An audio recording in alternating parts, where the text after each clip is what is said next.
Good morning, students. 7th Standard Physics, Chapter 14, Electric Current and its Effects. So, in the previous class, we have already discussed about how to draw a circuit diagram of electric circuit using simples instead of electric components. So, now we are going to see about heating effect of electric current. So, refer page number 163. So 14.2 heating effect of electric current.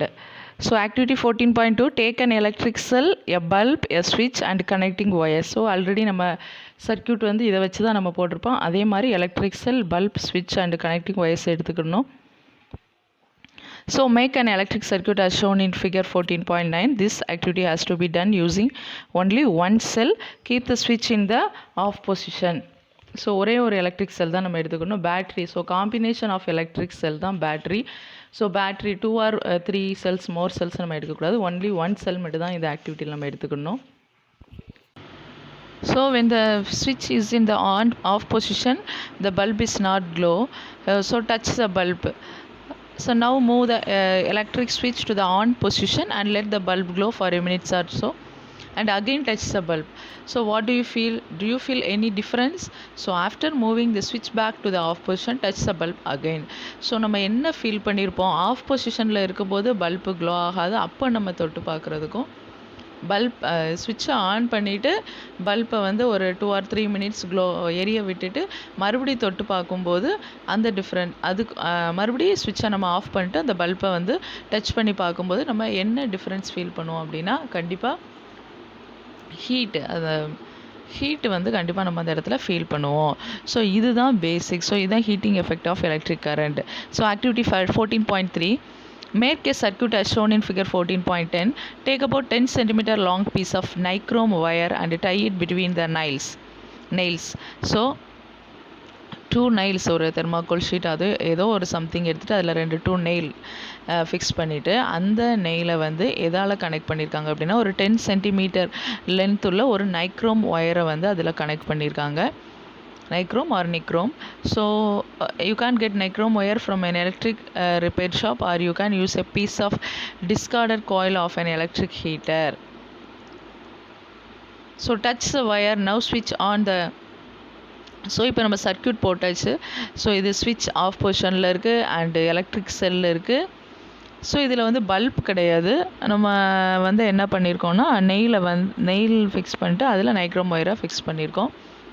So இப்போ of பொசிஷனில் இருக்குது நம்ம சர்க்யூட்டில். இப்போ நம்ம என்ன பண்ணணும்னா ஸ்விட்ச் ஆன் பண்ணணும். ஸோ நவ் ஸ்விட்ச் on the current in the circuit by moving த ஸ்விட்ச் to the on position. After a few seconds touch the wire. So மறுபடியும் நம்ம என்ன பண்ணோம், ஆன் பண்ணிவிட்டு மறுபடியும் ஆஃப் பண்ணிட்டு அந்த ஒயரை டச் பண்ணி பார்க்கணும்.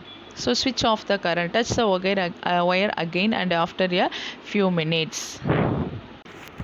So the wire gets hot when an electric current passes through it. This is the heating effect of the electric current. So can you think of any electric appliance where the heating effect of the electric current is used? Make a list of such appliance. So heating effect, அந்த ஹீட்டை release ஆகுதுல, அந்த ஹீட்டை நம்ம வந்து use பண்ணுற மாதிரி உள்ள electric appliances என்னலாம் அப்படின்னு கேட்டிருக்காங்க. So iron box, induction stove, இது எல்லாமே வந்து heating effect of electric current. அந்த ஹீட்டை தான் நம்ம வந்து யூஸ் பண்ணிகிட்ருக்கோம். So you might have seen an electric room heater or an electric heater used for cooking. All these contain a coil of wire. So இதில் எல்லாமே உள்ள என்ன இருக்குன்னா ஒரு காயில் இருக்கும். So this coil of wire is called an element. So you may have notice that when these appliances are ஸ்விட்ச் on after connecting to the electric supply and their elements become red hot and give out heat. So after connecting to the electric supply their elements become red hot and give out heat. So இந்த element coil of wire name தான் element, அந்த electric applianceக்குள்ளே இருக்கும். So அதிகமாக அதில் வந்து அதில் electricity supply ஆகும்போது அந்த எலமெண்ட் வந்து ரெட் கலரில் மாறும் அண்டு ஹாட்டாக இருக்கும் அண்டு ஹீட்டு வந்து அதில் ரிலீஸ் ஆகும். So the amount of heat produced in a wire depends on its material. So அந்த ஹீட் அதில் ப்ரொடியூஸ் ஆகும். அது எதை பொறுத்தது அப்படின்னா அந்த மெட்டீரியலை பொறுத்தது. So depend on its material, length and thickness, அந்த காயிலோட லென்த் அண்ட் திக்னஸை பொறுத்தது. So thus for different requirements, the wires of different material and different lengths and thicknesses are used. So நம்மளோட தேவைகளை பொறுத்து நம்ம அந்த வயரோட லென்த்து மெட்டீரியல் அண்டு திக்னஸை வந்து நம்ம மாற்றி யூஸ் பண்ணிக்கலாம். ஸோ அந்த ஒவ்வொரு எலக்ட்ரிக் அப்ளையன்ஸ் தேவையான மாதிரி அந்த லென்த்து திக்னஸ் எல்லாமே மாறும். So the wires used for making electric circuit do not normally become hot. On the other hand, the elements of some electric appliances become so hot and they are easily visible. So the filament of an electric bulb gets heated to such a high temperature that it starts glowing. So if a large current passes through a wire, the wire may become so hot that it may even melt and break. So large amount of current அந்த வயர் வழியாக pass ஆகும்போது, so அதிகமான heat வந்து ஓவராக அதில் flow ஆகும்போது அது அந்த வயர் வந்து ஆட்டோமேட்டிக்காக பிரேக் ஆகி மெல்ட் ஆகக்கூட வாய்ப்பு இருக்குது. So but is it possible for a wire to melt and break? Let us check it out. So இது வந்து அப்போது எலக்ட்ரிசிட்டி பாஸ் ஆகிட்டே இருக்கும். ஸோ நம்ம வயர்ஸ் எல்லாமே பிரேக் ஆகிட்ருக்கோம் அப்படின்னா அது வந்து பாசிபிளா அப்படிங்கிற மாதிரி கேட்டிருக்காங்க. ஸோ நெக்ஸ்ட் வந்து அதை பற்றின ஒரு ஆக்டிவிட்டியை நம்ம பார்க்க போகிறோம். So in the blue color box, see the blue box. So an electric bulb is used for light, but it also gives heat. So this is not desirable. This result in the wastage of electricity. So electric bulbல வந்து electricity pass ஆனால் தான் அங்கே வந்து electric bulb வந்து glow ஆகும். ஆனால் அதில் வந்து ஒரு ஏதோ ஒரு சம் அமௌண்ட் ஆஃப் அந்த எலக்ட்ரிசிட்டி வந்து வேஸ்டேஜ் ஆகிட்டே தான் இருக்குது. So this wastage can be reduced by using fluorescent tube light in a place of the bulb.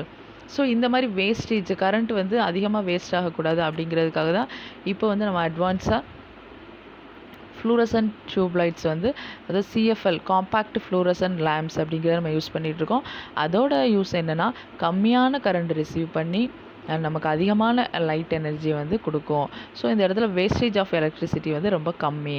So reduced wastage and can be fixed in the ordinary bulb holder. So however, before buying bulbs or tubes or CFLs, look for the ISI mark of the Bureau of Indian Standards. So இந்த மாதிரி electric appliances நம்ம வாங்கும்போது கண்டிப்பாக அதில் ISI simple இருக்கா அப்படிங்கிறத நம்ம பார்த்து தான் வாங்கணும். In fact before buying any electric appliances look for this mark. The ISI mark ensures that appliances is safe and wastage of energy is minimum. So அந்த ஐஎஸ்ஐ அந்த சிம்பிள் உள்ள எலக்ட்ரிக் அப்ளையன்ஸ் நம்ம வாங்கும்போது நம்மளுக்கு அதோட குவாலிட்டியும் நல்லாயிருக்கும் அண்ட் அதோட மெட்டீரியலில் நல்லாயிருக்கும் அண்ட் வேஸ்டேஜ் ஆஃப் எலக்ட்ரிசிட்டி எல்லாமே கொஞ்சம் மினிமமாக இருக்கும். ஸோ அதனால தான் அந்த மாதிரி சிம்பிள்ஸ்லாம் இருக்கிறத பார்த்து தான் நம்ம எலக்ட்ரிக் அப்ளையன்ஸ் என்ன பண்ணணும், கண்டிப்பாக வாங்கணும். So activity 14.4, make the circuit we use for activity 14.3 again. However, replace the cell with a battery of 4 cells. So நம்ம 14.3ல என்ன சர்க்கியூட் போட்டோமோ அதே சர்க்கியூட் தான் இங்கேயும். பட் அங்கே ஒரே ஒரு எலக்ட்ரிக் செல் யூஸ் பண்ணோம்.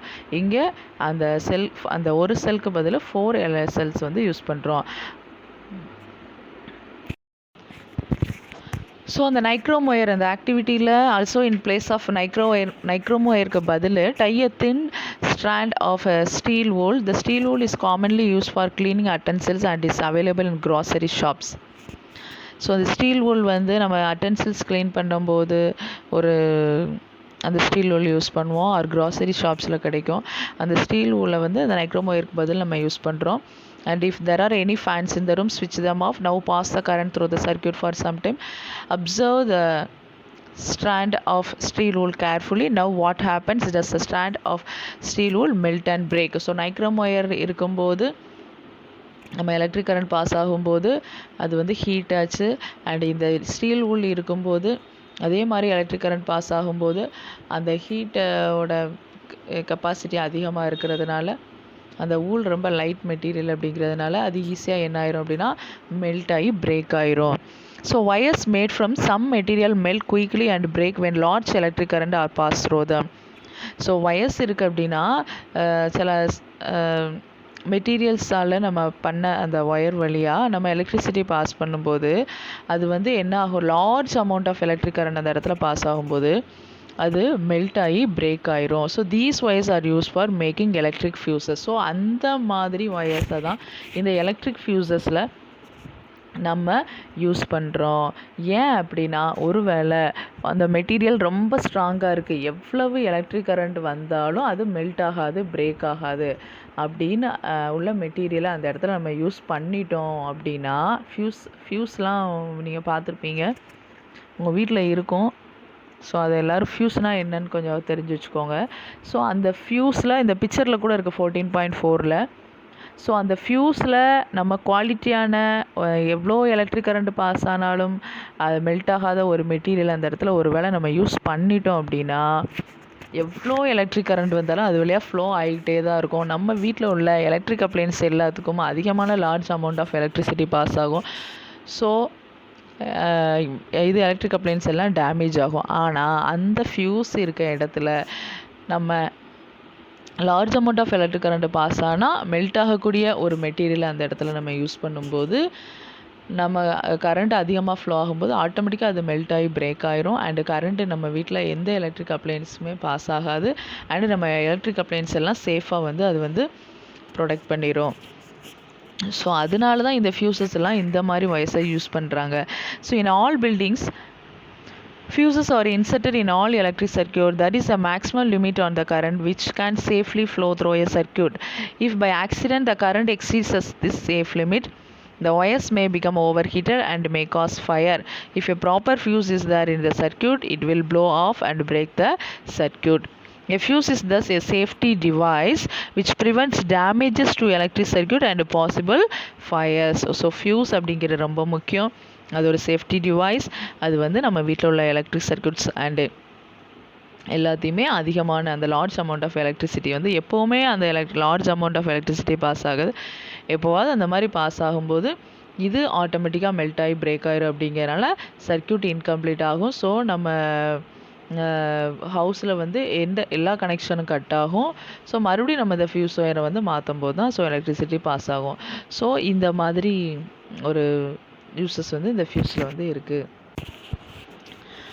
So fuses of different kinds are used for different purposes. Figure 14.14 shows fuses used in our home. So 14.14ல உள்ளது நம்ம ஹோமில் யூஸ் பண்ணக்கூடிய அந்த ஃபியூஸோட setup. And fuses shown in figure 14.15 are generally used in electrical appliances உள்ள fuse இந்த மாதிரி இருக்கும். ஸோ ரெண்டு பிக்சர்ஸையும் நீங்கள் ஐடென்டிஃபை பண்ணி பார்த்துக்கோங்க. So these days miniature circuit breakers MCBs are increasingly being used in place of fuses. So fuses பதில் நம்ம இப்போ MCBs miniature circuit breakers use பண்ணிகிட்டு இருக்கோம். So these are switches which automatically turn off when current in a circuit exceeds the safe limit. So இது ஒரு ஸ்விட்ச் மாதிரி தான் இருக்கும். இப்போ நியூவாக கட்டக்கூடிய பில்டிங்லலாம் இந்த மாதிரி ஃபியூஸ் தான் நம்ம யூஸ் பண்ணிகிட்ருக்கோம். அண்ட் இதோட ஒர்க் என்னென்ன அப்படின்னா, நம்ம இதுக்கு முன்னால் யூஸ் பண்ணக்கூடிய அந்த ஃபியூஸ் என்ன பண்ணோன்னா, அந்த ஓவர் கரண்ட் ஃப்ளோ ஆகும்போது ஆட்டோமேட்டிக்காக அந்த ஒயர் மெல்ட் ஆகி பிரேக் ஆயிரும். ஆனால் இந்த மினியேச்சர் சர்க்யூட் பிரேக்கரில் அதிகமான கரண்ட் பாஸ் ஆகும்போது அது மெல்ட் ஆகி பிரேக்கெல்லாம் ஆகாது, அது ஆட்டோமேட்டிக்காக ஆஃப் ஆயிரும். So you turn them on and the circuit is once again complete. So look for ISI mark on MCBs also. அது ஆட்டோமேட்டிக்காக ஆஃப் ஆயிரும். நம்ம அப்புறமா தேவை அப்படிங்கும்போது நம்ம அதை ஆன் பண்ணிக்கலாம். ஸோ இதில் அந்த மாதிரி ஒயர் மெல்ட்டு பிரேக் இதெல்லாம் மாதிரி நடக்காது, ஆட்டோமேட்டிக்காக இது ஆஃப் ஆயிரும். ஸோ இதுதான் இதோட அட்வான்டேஜ். ஸோ நெக்ஸ்ட் கிளாஸில் இந்த கிளாஸில் நம்ம heating effect of electric current பார்த்துட்டோம். ஸோ நெக்ஸ்ட் கிளாஸில் magnetic effect of electric current பார்க்கணும். தேங்க்யூ.